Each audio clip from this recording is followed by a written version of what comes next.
Fat Cat? What are you doing? I think he's playing in his garden. It's an interesting garden. A very beautiful garden. I think I can see some flowers down there and some vegetables. Yes. And I think our garden's in our story today, isn't it, Fat Cat? Since you're a bit tired, maybe we should make some of our props for our story today. Oh, that's a good idea. What's our story? Rapunzel. Oh, Rapunzel. The long golden hair. Then we're going to need 3 characters for this one, I think. We're going to need Rapunzel. Yep. Rapunzel. That's a good idea, Fat Cat. Why don't we get Dolly to play Rapunzel? It's got the same coloured hair. The same coloured hair, but Fat Cat, we might need to make Dolly's hair a little bit longer, I think. And who else do we need? We need a prince. A prince. Would you like to be the prince, Fat Cat? Okay, you can be the prince. And we also need... A witch. A witch, that's right. Would you like to be the witch? Yeah, I'd like to be the witch, actually. And I think I'll read the story. And you can make the witch's nose while Fat Cat and I get some hair for Rapunzel. Good idea. Okay, you're going to help me make the witch's nose. You can make one too. Our witch is a very nasty witch. She casts an evil spell on the prince. So, all we have to do is cut out a square shape like this with some paper or cardboard. Then we roll it over so it's shaped like a cone. Once that's in our cone shape, sticky tape at the back, and there's our witch's nose. This one, of course, is a lot smaller, so we've cut our cardboard in half. Then, some warts on the witch's nose, blue tack, little blobs off it, and pop it on the front of the nose there.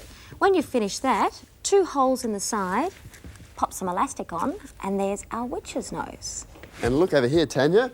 We've got Rapunzel ready, and have a look at her beautiful She looks gorgeous. hair. Well, we've got Rapunzel, we've got our witch, and we've got our prince. So I think it's time for our story.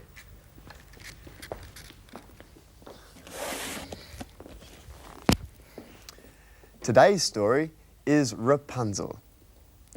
Once upon a time, there lived a couple who had given up hope of having a baby, until one day, all their prayers came true.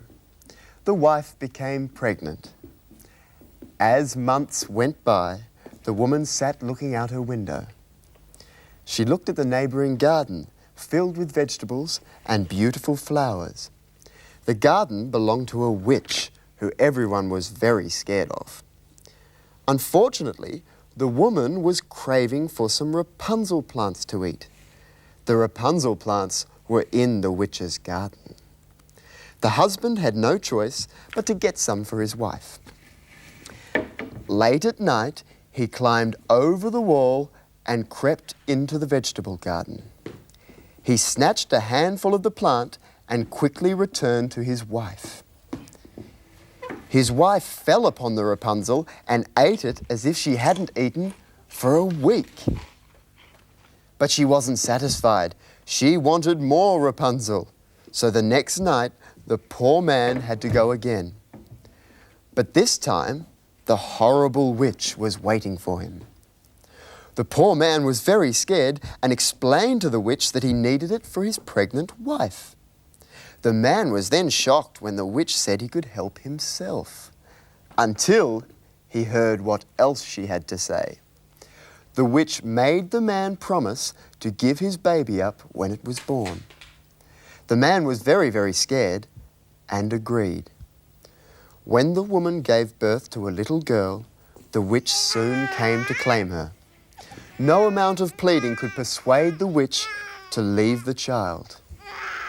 The witch then named the baby Rapunzel, after the plants that had caused all the trouble. Rapunzel grew up to be very, very beautiful, and the witch loved her very, very much. But when she turned 12, she was so beautiful that the witch couldn't bear to share her with anyone. She took the girl to live alone up in a big, big tower. The tower had only one window. And each day, when the witch visited, she would stand below and say, "Rapunzel, Rapunzel, let down your hair." The girl would then wrap her hair round a hook and lower it 20 meters down to the ground. The witch would climb up as if it were a ladder. This went on for many, many years, until a young prince rode by and heard her sweet voice. You see, Rapunzel sang to keep herself company. The young prince couldn't find a way into the tower, but one day, when he returned to listen to the singing, he heard the witch call out to Rapunzel. Then a mass of golden hair tumbled down and the witch climbed up. The next day, the prince did the same thing and climbed up to meet Rapunzel. They fell in love and agreed to marry. But now they had to think of a way to escape. They decided to weave a ladder out of silk. The prince would return at the same time every day with the silk, so that the witch would never see him. But one day, Rapunzel gave herself away. She accidentally said to the witch that she was heavier to pull up than the prince. The witch got very angry and cut Rapunzel's beautiful hair right off. She then let her free to look after herself. And meanwhile, the witch waited in the tower for the prince. When the prince came and called out, the witch lowered down Rapunzel's hair and the prince climbed it once again. When he reached the top, the witch told the prince that he would never see Rapunzel again and cast a spell which blinded the poor prince. The blinded prince wandered through the woods for years, grieving for his lost love, when finally, one day, he heard her sweet voice. Rapunzel saw him and threw her arms around him. Her tears fell into his eyes and restored his sight. Then the prince took Rapunzel back to his own kingdom. And guess what? They lived happily ever after. You sing with us?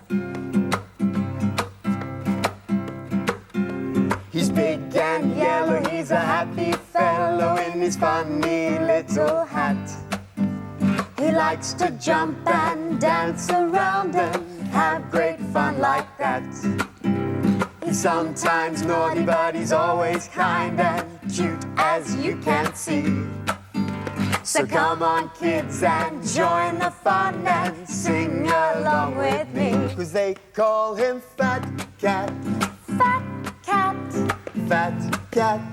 fat cat, Dancing and having lots of fun. They call him Fat Your Cat. turn. Fat cat, Fat Cat. fat cat. He's our